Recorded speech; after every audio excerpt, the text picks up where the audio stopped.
toda a diretoria do Bahia e acabou vindo para a Portuguesa. E a Portuguesa dispensa o Dodô para ficar com o Ananias. Bom jogador.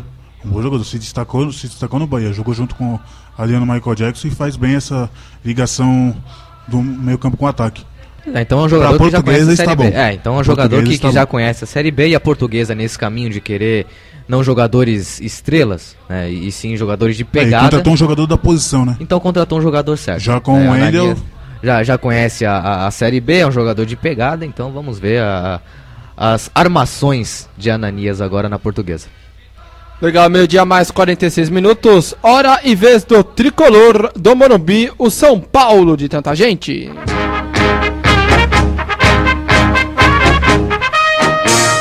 Bom, o São Paulo já sabe que poderá contar com o zagueiro Miranda no meio do ano, mas o pré-contrato assinado pelo atleta, aliás, o São Paulo já sabe que, aliás, tá até confuso isso, o Miranda fica ou não no São Paulo até o ano? Boa pergunta, né? Porque a informação provavelmente não. Não, porque a informação que eu tive é que não. Agora a informação que eu tenho é que vai. A do Miranda, que eu saiba, não. Quem fica seria o Alex Silva. Bom, aliás, bonita essa mancha de tinta na sua blusa, hein? Tá bem estiloso, senhor. Muito obrigado. Tem uma pessoa que vai adorar ver essa mancha de tinta aqui. Bom, seguindo o programa da Desporte, confirmando a informação que a gente tem aqui, essa de uma fonte segura, que o Miranda realmente vai para o Atlético de Madrid no meio do ano.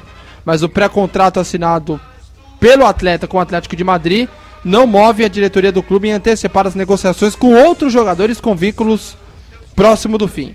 O lateral direito Wilsinho e o volante Rodrigo Souto têm contrato apenas até agosto com o São Paulo, e a cúpula do tricolor ainda analisa a situação de cada um.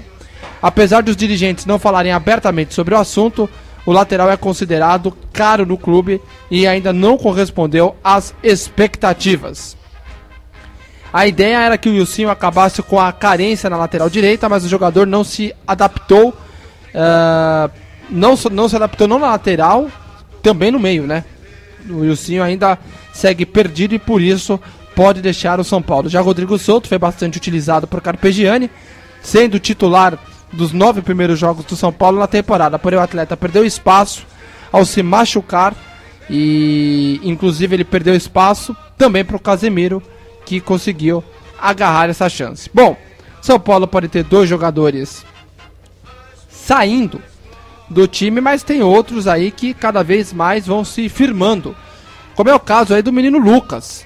O Lucas, que vem aí jogando no time do São Paulo, vem conquistando aí o seu espaço dentro do time e já adiantou em entrevista coletiva que não barrou o veterano Rivaldo. Não foi eu que coloquei ele no banco de reserva, né? Foi uma opção do treinador, opção tática.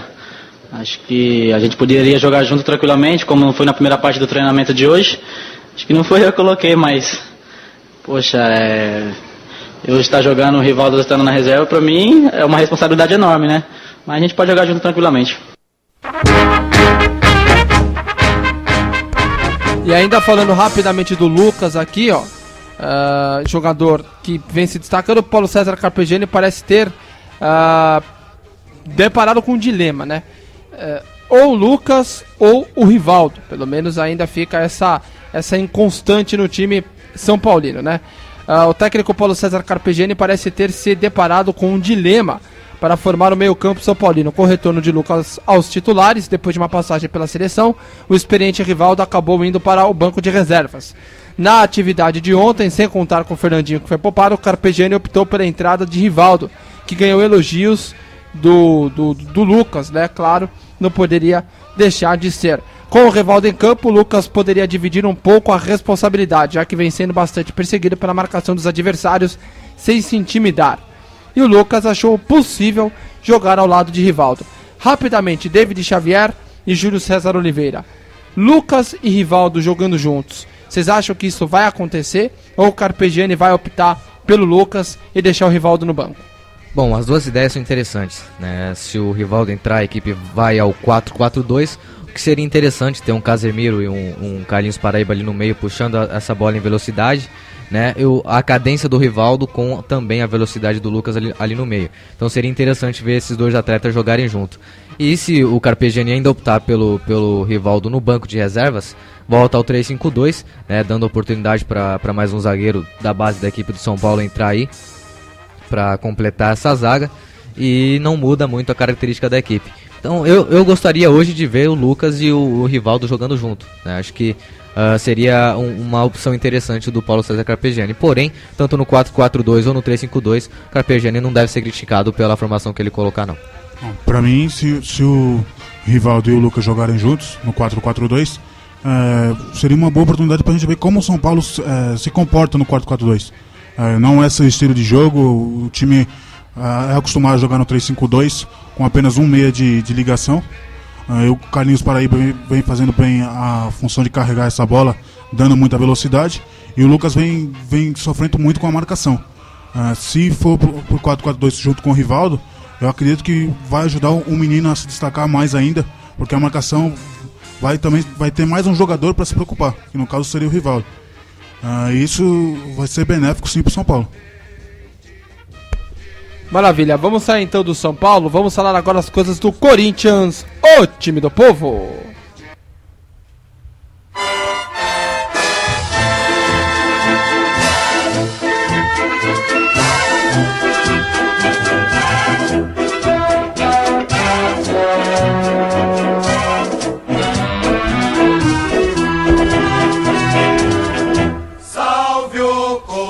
Bom, e as coisas lá no Corinthians, literalmente, estão pegando fogo. Não só no Sub-23, mas também no time profissional. O William Machado ontem pediu demissão e nós noticiamos aqui no programa Hora do Esporte. E no período da tarde sobrou para os jogadores do Corinthians darem explicações, já que nenhum dirigente apareceu. O que é sabido é que o Corinthians busca no mercado um profissional que possa exercer aí a função que o William vinha exercendo. Fábio Santos acredita que a diretoria trará reforços para o clube para o Campeonato Brasileiro. Campeonato Brasileiro ainda, acredito que vai chegar reforço, né? A equipe vem buscando uma identidade e o Tite vem encontrando isso, que a equipe vem numa crescente boa.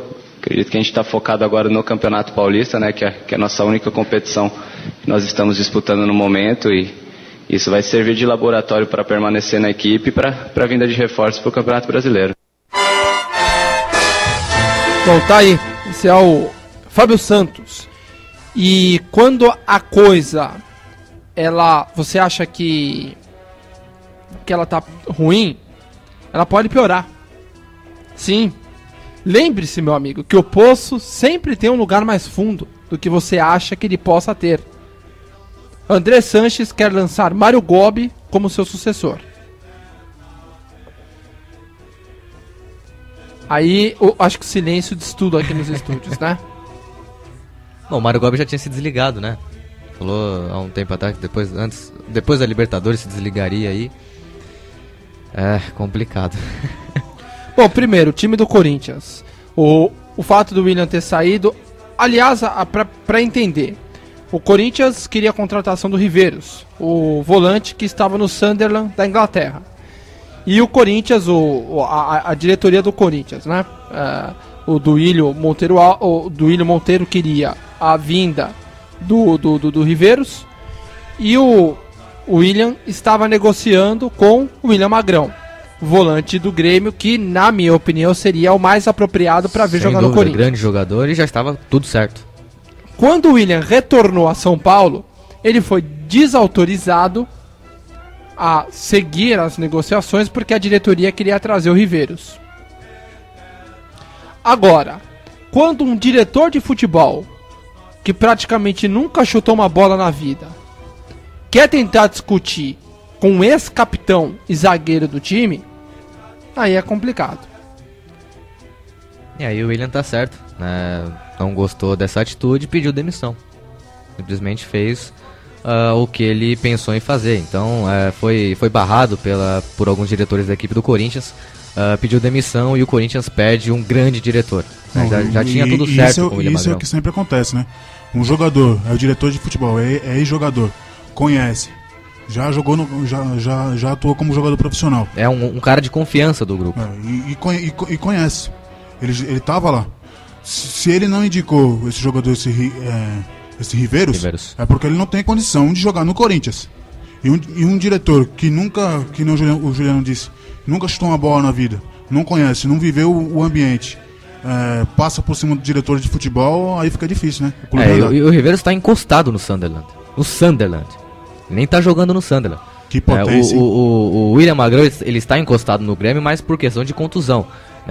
Sofreu muito com contusões. E aí o Rockenbach chegou, tomou a posição. O Adilson também chegou, tomou posição. Esses são os dois volantes do Grêmio. Hoje o Adilson não joga porque o Renato prefere colocar o Lúcio, o Douglas e o Carlos Alberto ali no meio, fazer um trio de meias ali. Então o William Magrão acabou perdendo espaço e seria uma grande contratação para a equipe do Corinthians. Agora perdeu o William Magrão, perdeu o William e talvez venha o Riveiros. Bom, para explicar rapidinho que o tempo urge, o presidente do Corinthians, André Sanches, após o Carnaval, deve anunciar Mário Gobi Filho como seu sucessor. O Mário Gobi já disse o seguinte, que pretende contar com o William, que recentemente pediu demissão do time do Corinthians, o Luiz Paulo Rosenberg, que trabalha no marketing do Corinthians, seria o seu vice-presidente. O que você, David e Júlio César, 30 segundos cada um, pensam dessa candidatura de Mário Gobi?